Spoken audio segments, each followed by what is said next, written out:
This is Athletes as Educators with former pro basketball player, championship winning coach, and author Angela R. Lewis.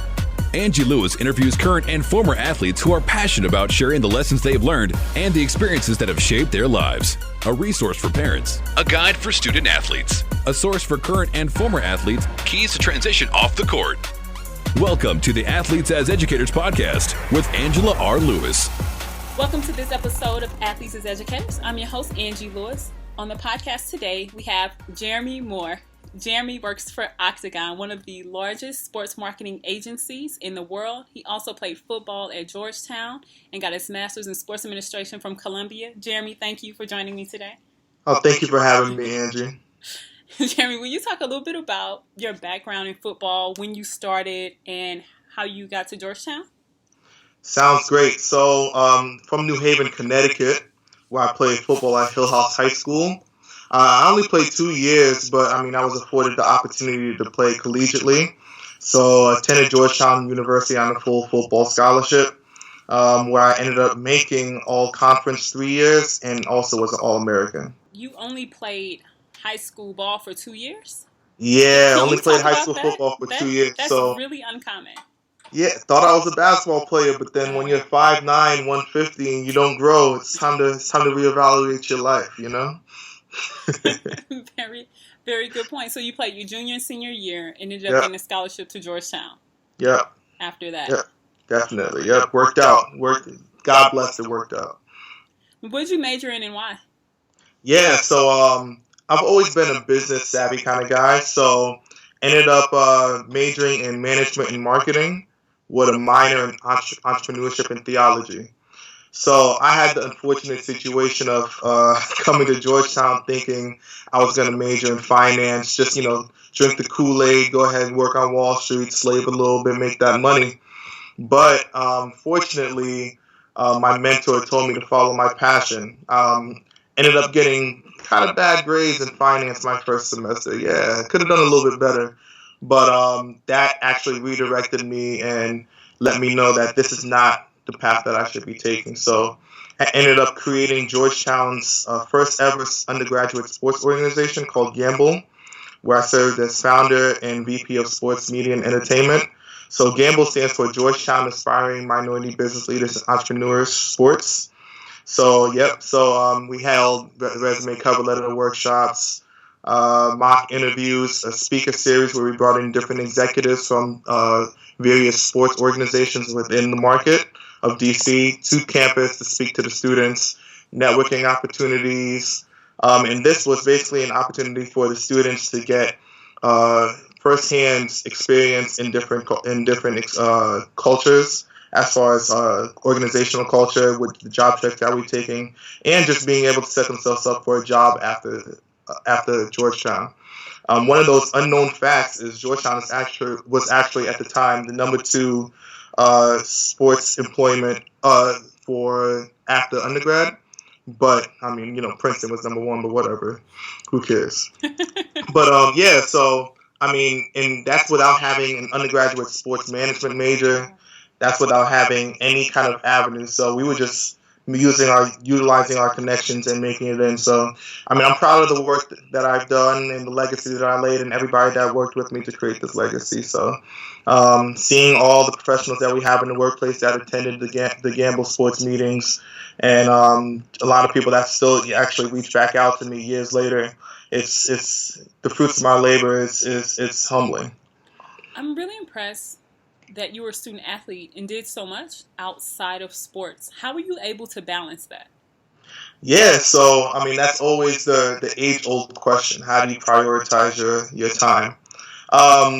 First and foremost, I think that it's easier than most people make it out to be, because once you understand what you want to do and you actually install that discipline. So I'm Jamaican, so that discipline was installed into me from a young age. So, once you figure out what you want to do, install that discipline into your daily habits, and then understand this is the small steps to make the long-term goal, you end up prioritizing and making short gains and short sacrifices in order for the larger picture. So your goal and big vision wasn't the NFL? It was the NFL, but everybody has that dream and that goal for the NFL. But one thing that everybody has to, and especially in this time, you have to be aware of is a plan B and plan C. So my plan B was to work if I couldn't play in sports, I was going to work in sports. So the NFL didn't work out for me, but I padded my resume by working for the Washington Wizards, working for Nike, working for DC United, all in undergrad in order to make it to that point where I can have a nice little resume behind me and then break into the sports industry. It's really impressive what you said, because a lot of student athletes don't plan well for life after. I was one of those, like, it was all about ball, right? Like, nothing else really mattered. And basketball is one of those seasons that is never ending. You know, it's all year long. And so it sounds like you were really intentional about the organization, the brands that you wanted to align yourself with, and setting up a plan for when it was over. Yeah, so one thing about that is, yes, I was intentional, but without mentors, I wouldn't even be where I am right now. So one of the most influential people in my life is a man named Jimmy Lin. He was a former executive who created AOL Sports. Oh, wow. So, I mean, he basically took me underneath his wing, showed me the ropes, showed me how to become a professional. Because, you know, I came to Georgetown, you know, with the hat real low, white tee, you know, with the J's, you know, thinking that I was gonna make it. No, I switched up my swag real quick and understood that, you know, in order to make it, yes, you have to be who you are, but you have to also understand how to work within your environment. So that was one of the best things that I've learned in becoming a young professional. So mentors is really key. With your mentors, did you actively seek them, or did they see something in you and decided to offer to mentor you? Because I've seen it go both ways. Excellent. Yeah, so once again, a great situation I fell into. So as a freshman, I heard about an event with different sports executives attending, but little did I know it was a senior-only event. In the middle of the summer, I mean, it's 102 degrees outside. So I came in there with a suit and tie on, and I mean, I'm sweating from head to toe, trying to have the waves keep brushing in. You know, it was a lot going on. So he was basically saying, you know, you came in here with a suit and a tie, you can stay. But even though this is a senior-only event, everybody else was in, you know, loafers and boat shoes and shorts and T-shirts. And, I mean, I made a positive impression in front of him, and ever since then, I mean, he's been looking out. Because he understands that there's a certain ambition that he saw in me. And, I mean, you have to also know how to leverage that relationship. So, I mean, he could have just said, you know, I'll look out for you, but God doesn't help those who don't help themselves, to put it scripturally. So you have to put in the work. You got to put in the work yourself. You can't just rest on your laurels and rest on your connections. You have to utilize your connections, but you have to also put in the work. So once you finished, you went on to Columbia and got your master's in sports management. Yep. Will you talk a little bit about how that work was a continuation and how you're using what you learned then with your work with Octagon? Right. So after graduating, I picked up 2 part-time jobs with the Nationals and with the Wizards, both work together. So, but the problem is breaking into the sports industry. No matter what your resume is, it's very hard. It's all about perfect time. I mean, there's only a limited amount of sport jobs, which is with it also goes hand in hand with supply and demand. So I had to work, but it wasn't working out the way I thought it would. But luckily, my connections enabled me to continue to work in the industry. So ended up getting an offer from the Wizards for ticket sales. But then I had another defining moment in my life where I basically thought to myself, ticket sales is not what I want to do long term. I didn't see myself crunching the numbers like that. I mean, it's for some people, it just wasn't for me. I'm more so of a corporate sponsorship sales kind of guy. So business development, doing the more larger contracts, networking, using my charismatic personality to meet with people, devising different events and campaigns to meet with a different brand's goal. That's more so what I thought I would be able to do. Because I'm all about relationships. I'm a relationship kind of guy, so I thought that would be an avenue for me to best use my skill set. So thought to myself, no, let me turn this job offer down, and once again bet on myself. That's kind of my mantra in life right now, betting on myself. So went through Columbia sports management program where I majored in sports management with a concentration in marketing and finance. So utilized that brand to, the brand power of Columbia. Got an internship with the Madison Square Garden Company, where I was a team sales associate, which is basically corporate sponsorships, which is exactly what I wanted to do long term. And then just moved on from there within the sports industry. Went on to Premier Partnerships, which is one of the leading naming rights organizations in the nation. Learned that sphere of the corporate sponsorships world, and then now have all that skill sets in my tool belt for whenever I want to move on. Fell into a great situation where I was kind of jobless for 2 weeks, but then picked up another job. But luckily, to my merit, somebody at Octagon saw something in my resume for that. I mean, I didn't even apply to the job. Oh, wow. I didn't even apply to it. It was actually amazing. And so they ended up offering me an account trainee position, which is essentially an internship at Octagon. But it wasn't even with sports and entertainment. It was with BMW. So I was an account trainee managing BMW I's, which is the all-electric vehicle, their national experiential marketing portfolio. So, I mean, it was once again my entry into the national scene of managing various regions, leveraging relationship with clients, and my clients are German, so the time difference and being able to manage time and setting deadlines and hitting those deadlines. It was all great skill sets that enabled me to get promoted. So, I mean, everybody knew that. My managers knew. Everybody else in the organization knew I was a sports guy. That's what I wanted to do. But, I mean, I paid my dues, and sometimes you just have to do that. You just have to take the time, pay your dues, attack everything with as much enthusiasm as you can. Yeah. And, I mean, no job is too small. I mean, be willing to get your hands dirty, figuratively and literally. So, thankfully, they saw my work ethic. They saw the quality of my work. I networked within the organization with different informational interviews for different positions in different companies within Octagon, and fell within Bank of America. So, I mean, blessed right now. Got my dream job, working where I want to work, and looking forward to continue to making a dent in the sports industry. Will you talk about how you use what you've learned from playing sports in your day-to-day life and in your work?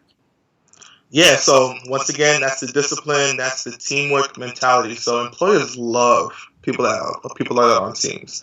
I mean, you come in here with a skill set and a mindset that, everybody has their own job to do, and it's all important to accomplish the common goal. So with football, you have the quarterback, you have the wide receiver, you have the lineman. They all have to work in cohorts together in order to score a touchdown or get points on the board to win the game.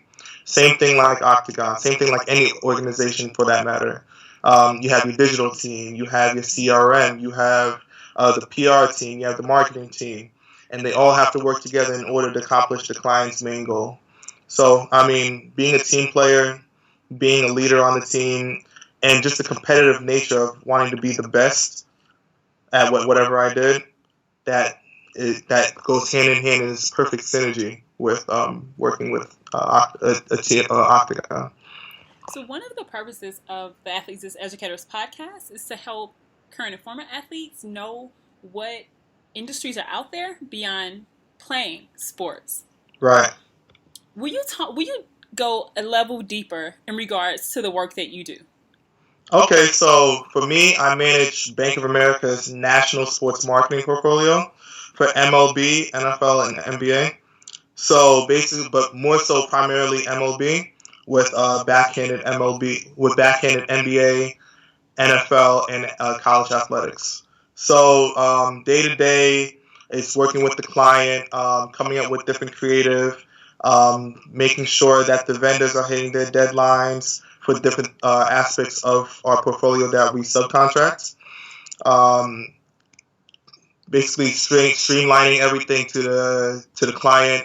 He yeses and knows things. We come up with a lot of creative, just making sure different taglines and the sponsor portfolio, different assets are fulfilled. So it's a day-to-day grind because it's the digital extensions, which is basically the internet, social media, which is Twitter, Instagram, Facebook. You have consumer interactive. You have your hospitality, which is in stadium for different employees and high-level clientele.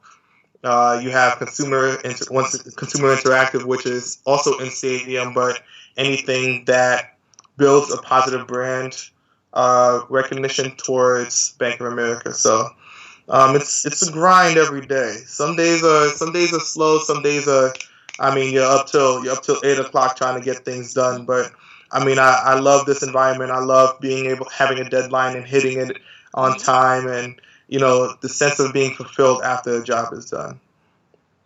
Jeremy, let's go another level deeper. So you're in a stadium, and you work for Octagon, and Bank of America is one of the clients. What are you doing for Bank of America at a baseball game? All right, so Bank of America is actually the league sponsor for the MLB. So we have different rights to activate in various stadiums. So we have, we're under the tagline, the MLB Memory Bank, which is the campaign. So within that campaign, we have the MLB Memory Vaults this year, where we bring a big vault-like structure to one of our partner stadiums. And a partner stadium for us is any market where Bank of America wants a strong presence in. So you have New York, you have Boston, you have Houston, you have the Giants, San Francisco, you have Los Angeles, what have you. So we bring our big vault-like structure in stadium. The consumer comes up to us. We hire different brand ambassadors to interact with the consumers. They enter in their information strictly for purposes of of the vault. Come around, record their favorite baseball memory, and we package it together so that they can share socially.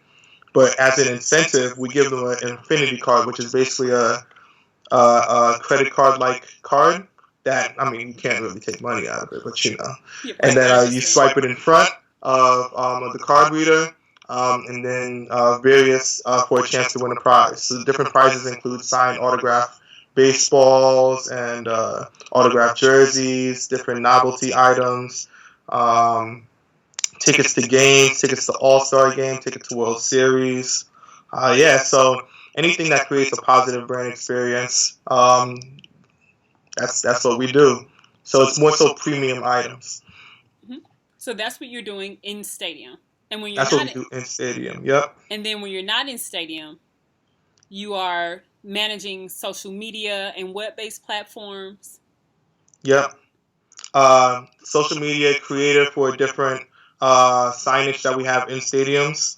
Because, you might have the behind home plate, you might have the outfield wall, you might have, the tunnel. So, but for MLB, mostly we have the cage. So if you look at the Yankees, if you look at the Red Sox, you'll see wherever the dugout is, you'll see Bank of America branding. So it might not say Bank of America, it might say Merrill Lynch, it might say U.S. Trust, but we manage that aspect. And then on the back end, we also do valuations and ROI to see how that signage is making a positive attribution, brand attribution to the Bank of America.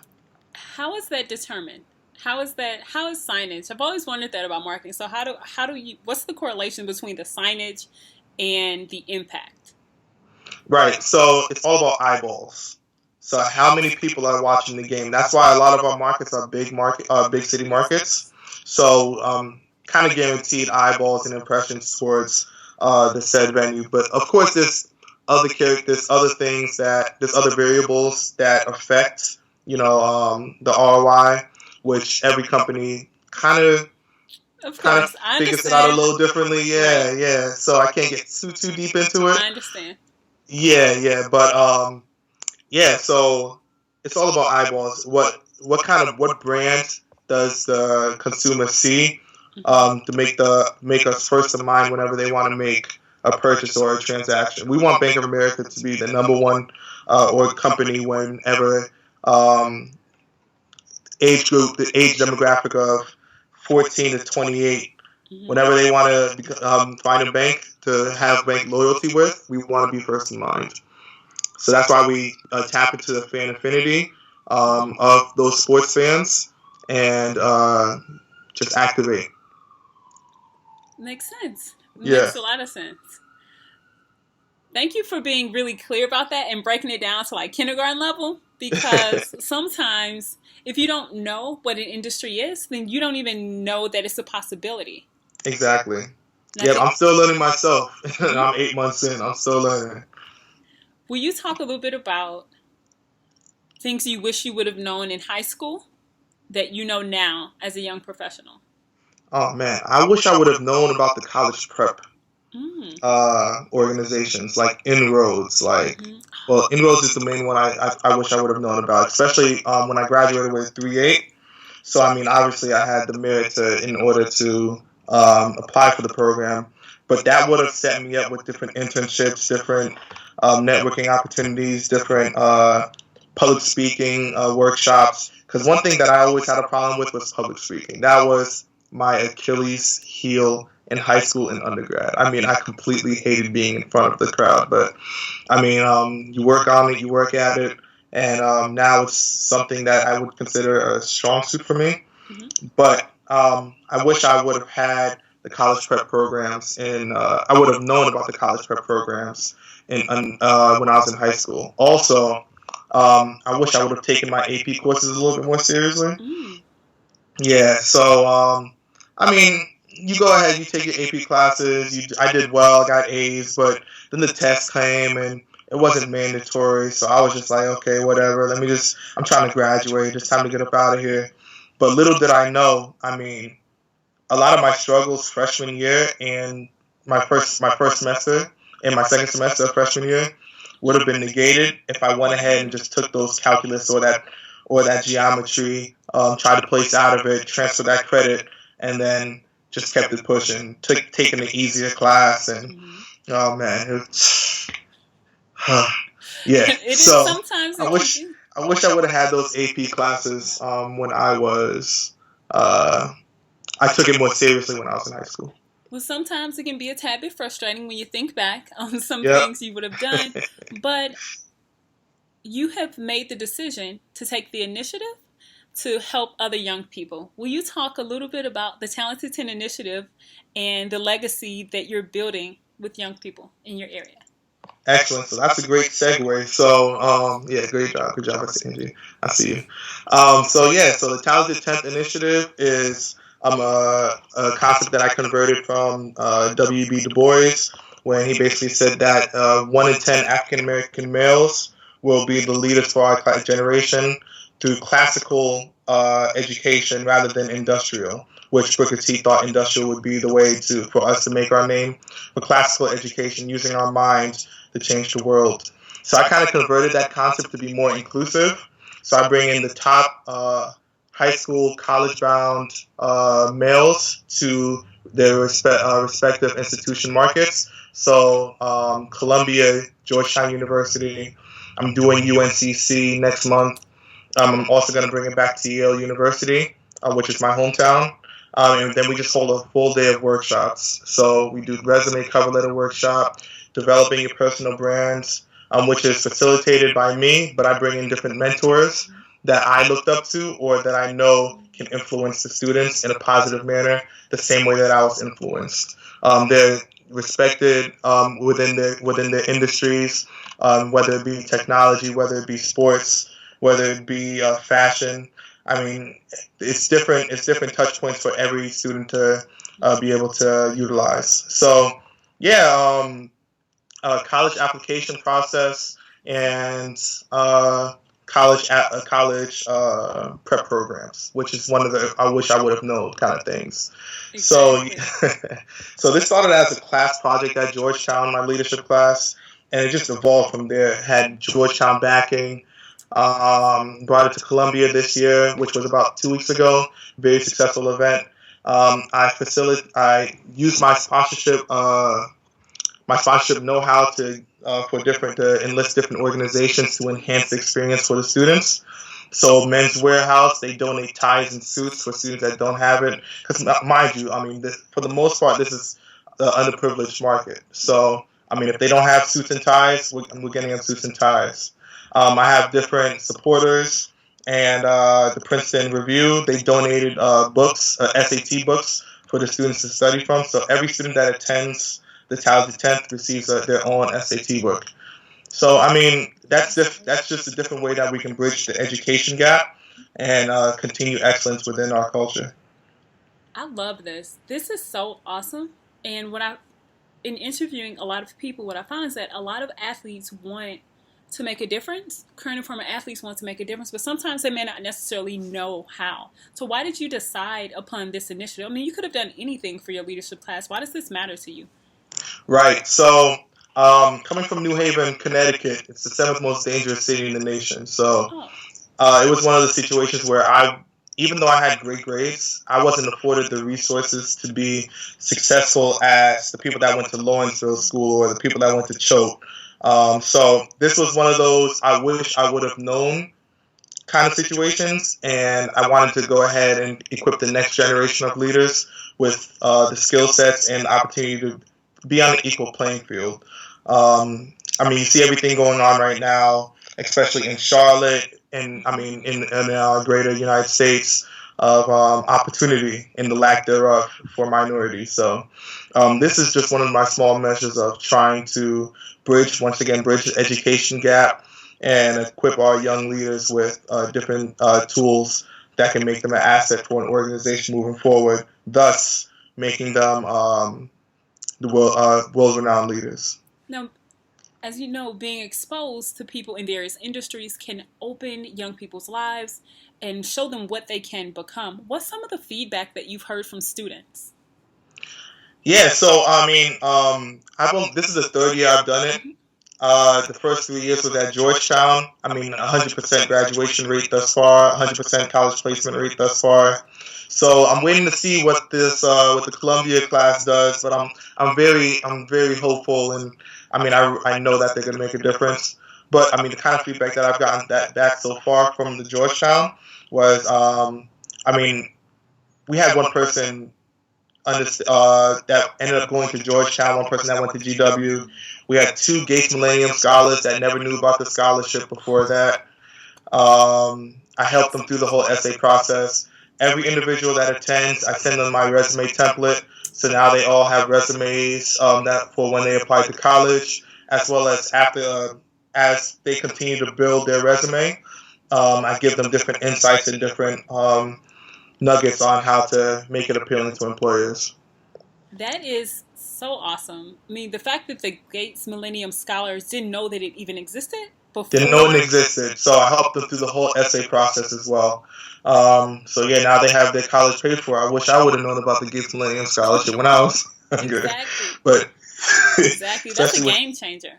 It's a huge game changer, especially right now since I took the gamble on myself once again, and Georgetown was paid for, but I'm in debt from Columbia, but it's all worth it. But for these students that are getting these Coca-Cola scholarships and Gates Millennium Scholarships and enrolling into M.L.T. and becoming an Inroads member and padding their resume so that they can get a job right after college, or even if they take a gap year, they can get into the grad school of their choice. So once again, it's a small measure right now, but it should pay dividends in their longevity. Oh, it's not small. Please do not minimize the impact and the work that you're doing. You're literally changing these young people's lives, like you and your team and the other professionals. And that legacy, it may be 10 years from now before you really see the impact of that. So I think that kudos to you for making that happen. I appreciate it. Last thing before we go, you mentioned that you're going to have another Talented 10th initiative at UNC Charlotte. Has the date been set yet? And if so, how can people get involved? No date has been set yet, but I'm aiming for November 19th. because I'm a member of Omega Psi Phi Fraternity Incorporated. So, that weekend is our Achievement Week, which is our Founders Week, November 17th. So I'm gonna go ahead and play it hand in hand with that, with the Qs at UNC Charlotte, and then no date, but it's not solidified yet. Reaching out to different mentors now. So if you're trying to become a mentor, please contact me. The most important part of this is the fundraising. So if you're able to even fundraise $20, if you're even able to donate $20, $5, every little bit goes a long way with equipping these students with an education. I mean, I'm in debt, but I'm not even taking $1 out of this, Everything, all of this is my volunteer. My resource is my best quality, which is my time. So if you can donate, that's great. If you can come, attend, that's great as well. If you can, if you have any organizations that might want to sponsor with any other in-kind donations, that's great as well.